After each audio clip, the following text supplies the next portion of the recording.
Jakarta tidak lagi menjadi ibu kota negara pada tahun ke-2024. Mulai tahun depan, ibu kota negara (IKN) akan mulai berpindah ke Nusantara di Kalimantan Timur.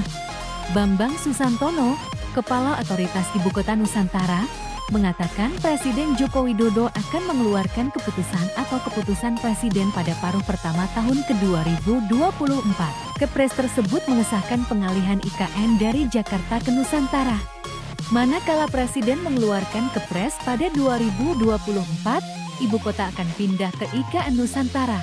Walaupun 2024, namun persiapan sudah kami lakukan sejak sekarang, ujar Bambang saat rapat dengar pendapat dengan Komisi 11 DPR RI, Senin 6/2 lalu. Ia mengatakan, persiapan yang dilakukan antara lain pemindahan YSN, TNI, dan Polri secara bertahap. Selain itu, Badan Otorita juga sedang mempersiapkan serah terima hak lola.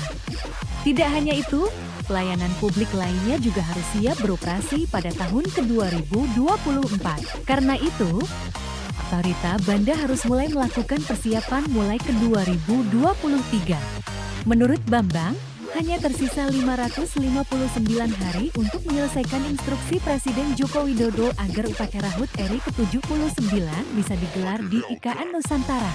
Hingga kini, pihaknya selalu mengoptimalkan berbagai program kerja otoritas IKN tahun 2023 agar dapat menjalankan tugas Undang-Undang Nomor 3 Tahun 2022 tentang Ibu Kota Negara. Hari ini adalah 559 hari hingga 17 Agustus tahun 2024. Setiap satu hari berkurang dan tidak ada tanggal merah bagi kami untuk melaksanakan amanah dari undang-undang yang Bapak atau Ibu punya, ujarnya. Lebih lanjut, Bambang mengatakan, saat ini Otorita IKN sudah memiliki badan anggaran. Namun, daftar isian pelaksanaan anggaran atau DIPA belum diterima dari Kementerian Keuangan.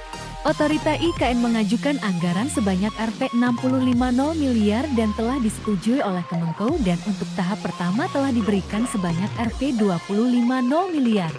Kami kira sebagai institusi baru, anggaran ini cukup yang penting bagi kami, jangan sampai terlalu lama organisasi ini berjalan tanpa DIPA. Anggaran mungkin ada tapi DIPA-nya belum ada, ujarnya. Anggota Komisi 11 DPR RI Marwan Cikasan mengingatkan pemerintah untuk tidak memaksakan percepatan pembangunan Ibu Kota Nusantara. Hal ini disampaikan mengingat terbatasnya dana yang dianggap sebagai pembangunan infrastruktur Ibu Kota baru. Ia mengatakan, DPR secara konsisten mendukung pelaksanaan Undang-Undang Nomor 3 Tahun 2022 tentang IKN Nusantara. Proses pembangunan IKN ini harus dikawal bersama. Dalam pandangan partisan yang disampaikan, kami mengingatkan dalam pembahasan undang-undang bahwa pembangunan IKN yang kami paksakan untuk dipercepat pasti akan menghadapi kendala masalah pendanaan, ujarnya. Pemerintah telah menetapkan titik 0 km Ibu Kota Negara IKN Nusantara yang berlokasi di Kecamatan Sepaku, Kabupaten Penajam Pasir Utara, Kalimantan Timur. Titik 0 km kamu tersebut akan menjadi pusat IKN setelah pemindahan ibu kota dari Jakarta ke Kalimantan Timur rampung. Menurut Badan Pusat Statistik BPS, Kabupaten Sepaku memiliki luas 1.172 km persegi. Secara administratif, terdapat 15 desembera kelurahan di kawasan yang akan menjadi pusat IKN.